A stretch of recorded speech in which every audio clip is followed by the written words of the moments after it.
Jueves de Mirada Latinoamericana con Daniela Pacheco. Bienvenida, Daniela. Como siempre, es un gusto, Pedro. Hay dos temas de los que vamos a platicar el día de hoy. Uno es El Salvador, otro es Guatemala. Comencemos por El Salvador con la reducción de municipios que hizo Nayib Bukele.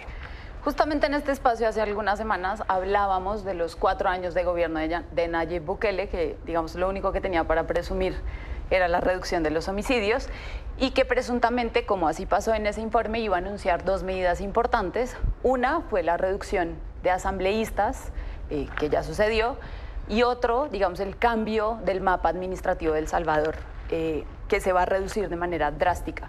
Va a pasar de 262 municipios a 44 municipios. El presidente Nayib Bukele ratifica esta llamada ley especial de reestructuración municipal con la aprobación, como era de esperarse, de la mayoría del Congreso que él domina.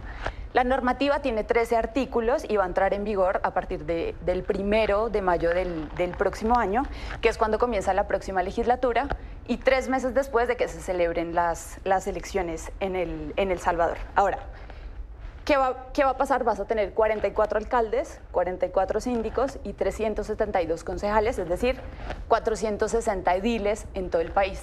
¿Cuántos tienes hoy? 3.000. Wow. O sea, la reducción es completamente drástica. Oye, en el papel ese es un punto importante porque parecería en el papel que ahorrarse toda esta cantidad de sueldos pues era un beneficio importante. Sí, claro, digamos, cualquier gobierno debería estar sometido a una posible reestructuración, ¿no? Digamos, no existe un ideal de tamaño del Estado. El tamaño del Estado debería definirse por las necesidades que tiene la población y para el cumplimiento de esas necesidades que demanda. Eso es, digamos, lo grave en El Salvador. Ellos sostienen que con esta ley se va a reducir la corrupción y que 262 alcaldías son muchísimas para un país, digamos, tan pequeño como es El Salvador, que tiene 6.5 millones de habitantes. Ahora, la pregunta es, ¿cuál es el óptimo de alcaldías? No existe un estudio que te diga deberían ser 100, 200, 10 o inclusive los 44 municipios de los que habla Nayib Bukele. Los defensores de la ley dicen que, digamos, esa reducción de presupuesto va a facilitar que puedas invertir esos recursos en otras cosas que realmente demanda la gente. Sin embargo, el proceso burocrático se puede recrudecer. Yo ya no voy a poder ir al alcalde más próximo del municipio, sino que muy seguramente va a estar más lejos. Ese alcalde va a tener que hablar con su jefe próximo y así sucesivamente. Entonces, más que un tema administrativo de reducción de costos de funcionamiento o de eficacia del Estado, estamos hablando básicamente de un cálculo electoral. Nayib Bukele está en el mejor momento, ¿no? Indudablemente, de su popularidad. Vamos a ir a elecciones en El Salvador. Indiscutiblemente, sin ninguna duda, las va a ganar. Sin embargo, si tú revisas el mapa de los municipios, la cosa no va tan bien. Digamos, la gestión a nivel nacional, la gente está medianamente contenta, sobre todo por el tema de la seguridad, pero en el tema de la gestión local no están satisfechos. Entonces, ¿qué pasa? Si reduces las alcaldías, ¿no?, de 200 y pico a 44 municipios, pues tienes más probabilidad de que puedas ganar en las próximas elecciones. ¿Qué está haciendo Nayib Bukele? Lo ha hecho desde el día 1 de su gestión, concentrando todo el poder. Prácticamente nadie toma decisiones en El Salvador que no sea el Ejecutivo, ni siquiera la Asamblea, porque la Asamblea atiende al mandato del presidente Nayib Bukele. Oye, y hablando de elecciones, también hay elecciones en Guatemala. Hay elecciones en Guatemala y, digamos, han estado bastante trastocadas, van a ser el próximo 25 de junio y parece que el árbitro electoral va a ser el gran elector, ¿no? ¿Por qué? Han hecho muchas movidas y de los 6 binomios, digamos, que tenían alguna posibilidad de hacerse con la presidencia, ya quedan solamente 3. Recientemente en mayo, quien lideraba las encuestas, Carlos Pineda, que fue un outsider, una persona que venía de provincia, bastante desconocido, que nadie esperó que pudiera liderar las encuestas de alguna manera, que apalancó su campaña en TikTok, digamos, ese fue su gran éxito, acaba de ser, digamos, eliminado de la contienda. ¿Por qué? Él lideraba las encuestas, o sea, básicamente han sido excusas de procesos de registro tardío o de que no comprobaste el gasto, etcétera, etcétera, claro, ¿no?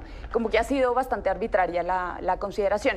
Ahora, si uno ve a quién beneficia estas salidas de estos 3 binomios o de Carlos Pineda en particular, pues ves que está Suri Ríos, la hija del exdictador Carlos Montt, o está Sandra Torres, que es del partido de derecha, o el candidato del actual presidente Alejandro Yamatei. Digamos, ellos son quienes tienen más posibilidades de quedarse con la presidencia. Entonces estamos hablando de una resistencia del sistema a que haya algún cambio en la presidencia. Recordemos que en Guatemala funcionó una comisión de las Naciones Unidas contra la corrupción, donde muchas personas de las que hoy trabajan en el gobierno se vieron involucradas, inclusive parte de la gente que está contendiendo por la presidencia y que hoy, digamos, de alguna manera, de ese silencio se verían beneficiadas. Oye, una duda que me surge, digo, son nuestros vecinos, pero no por ende tienen que ser las cosas igual. En cuestión de política, ¿también está igual de polarizado Guatemala? Mira, el Guatemala se ha caracterizado porque tiene una multiplicidad de partidos, más de 80 partidos políticos. 80. Y si tú, sí, más de 80. Y si tú revisas la historia de Guatemala, solamente se han mantenido alrededor de 3 o 4. Es decir, los candidatos van surgiendo al fervor del momento político, claro, ¿no? Digamos, de lo que la gente en ese momento está demandando, pero no porque hayan hecho todo un proceso político de consolidación de esos partidos políticos. ¿Eso qué hace? Pues finalmente tienes una fragmentación del voto, pero además tampoco facilitas que haya un recambio en el poder en Guatemala, que es lo que seguramente vamos a ver hoy. Digamos, los candidatos más opcionados son gente de la derecha, que es la que ha gobernado Guatemala pues las últimas décadas. Y los temas importantes en Guatemala es, como en todos lados, economía, seguridad. Al igual que en Centroamérica, pobreza, corrupción. Digamos, después de que se instala esta Comisión de las Naciones Unidas, fue un tema que se ha vuelto muy latente, porque además esos fiscales que presentan pruebas de corrupción contra funcionarios del gobierno hoy están presos. Digamos, se ha ejercido una persecución contra esos funcionarios de la Comisión. Y por otro lado, pues el tema del empleo, cómo funciona en toda Centroamérica. Pues bueno, Daniela, vamos a seguir de cerca esta elección. Gracias como cada semana. Es un gusto, Pedro. No le cambie.